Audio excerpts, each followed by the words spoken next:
ఏం చేస్తున్నావు ఇప్పుడు టిఫిన్? ఇప్పుడు టిఫిన్ ఏమీ లేదండి, ఇంకా 4:30 అయిపోయింది కదా. బోండం పిండి ఉంది, ఇడ్లీ పిండి ఉంది.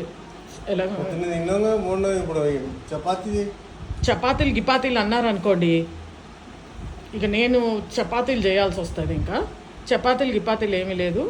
బోండం తింటారా లేకపోతే ఇడ్లీ వేయమంటారా? అల్లా పచ్చడి ఉంది, అదే చేస్తాను అంతే.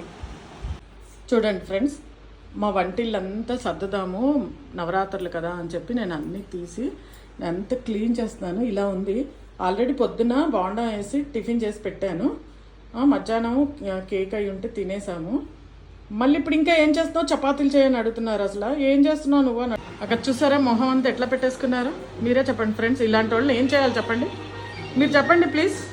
మొహం అంతా మార్చుకుని వెళ్ళిపోతున్నారు అసలు.